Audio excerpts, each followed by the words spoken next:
they're also saying that Kamala is going to go on with Joe Rogan. And first of all, I would love it if she did. Okay. I don't think that she's going to at all. I think this is just a stupid thing that is happening. If she does, I'll be happy to have her on Joe Rogan's show. Some people are concerned. They're saying maybe she'll do great and Joe Rogan will make her look nice and she'll win the election or something like that. I don't think so at all. I think Joe Rogan can do whatever he could possibly do to make her look amazing. Not that he would, but he could. And it would not solve anything, right? She can't be a persuasive figure on her own. She's just not that type of person. You have to be presidential caliber, and she just doesn't have the it factor. And I think everybody, even on their side, knows that, which is why she flamed out of the primary process against Joe. And it's why the more she speaks, the worse it gets for her. So I don't think it's going to ultimately happen. I think, honestly, if she does go on Joe Rogan, it could be the end of her campaign completely.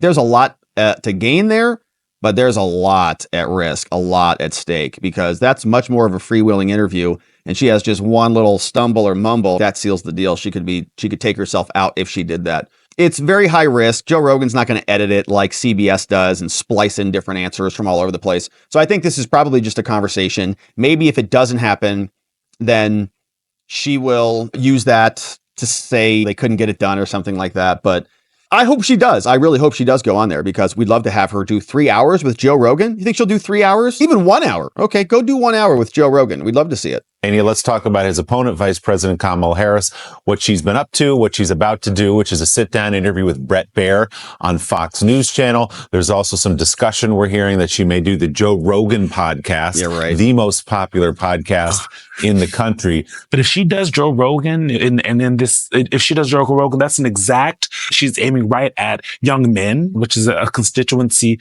that polls show that not just her, but the Democratic Party is getting a little shaky on. And those men are more interested in seeing men. Isn't that a gendered term? Interested in Donald Trump. And so basically she and the campaign are trying to say, we're not scared to go in front of what folks might think is unfriendly waters or enemy territory and have the same conversation, right? Meanwhile, let's contrast that with Donald Trump, who hasn't sat for any sort of interview of any consequence, of any sort of aggressive questioning in. I think that what they're doing with these media outlets where they're going to Joe Rogan and Fox, there are people who listen to Joe Rogan who will have never heard Harris speak, right? They'll have never heard an interview with her, because where would they have heard it? Maybe on Joe's show, right? He's played clips of Kamala, but yeah, I think if she can go do it, she should do it. So I do think there's this very smart tact where they are trying to puncture these media silos to get her out there, because they feel that she is being misrepresented. She's losing. That's why.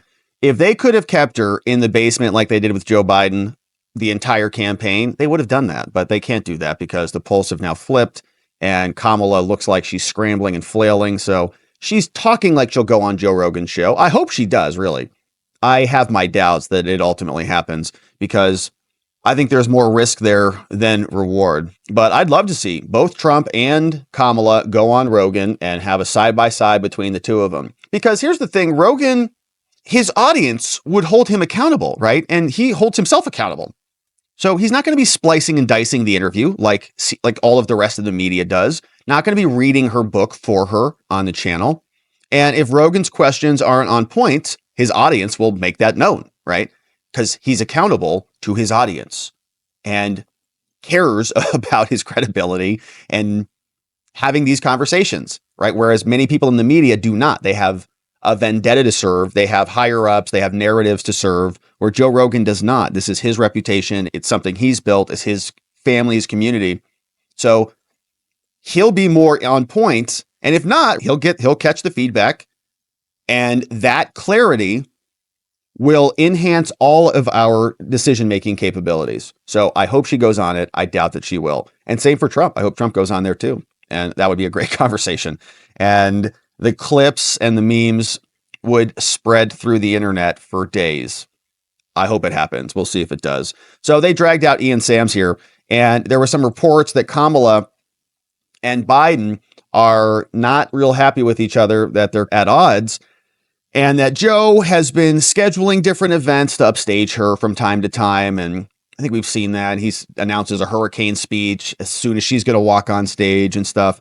And I think even Newt Gingrich was saying that he was hearing murmurings that maybe Joe and Jill want to have their administration, their campaign be the only campaign that could beat Trump, right? Hillary couldn't beat Trump. Kamala couldn't beat Trump.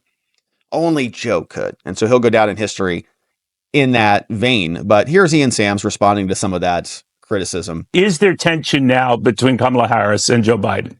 Look, I think that when Vice President Harris is out there on the stump and she's answering voter questions and she's answering questions from reporters like Brett and yourself every day, and she's answering the question to say, I'm running as my own candidate. I'm proud to have been a part of the administration that helped bring down the costs of prescription drugs for seniors and cap insulin for seniors at $35 a month, And so she's proud to have been a part of this administration's record of accomplishment for seniors, for people who are bringing down their costs. On some things, but not other things. About that prescription cost thing, but they don't mention everything else, like the border. Like, your prescription costs are down, but you don't have any savings because every other expense you have is up. These are way down, but everything else is up. But we're doing a great job.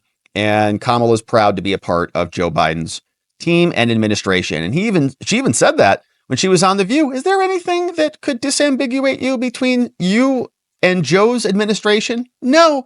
I couldn't think of a thing, because Kamala is not any different than Joe, right? They're both puppets for a liberal democratic agenda that wants war, open borders, a degendered society, high taxes, more crime, and worse lives for all of us. Now, here's Vivek explaining these points over with CNN. The opportunity agenda that her campaign says is aimed at black men.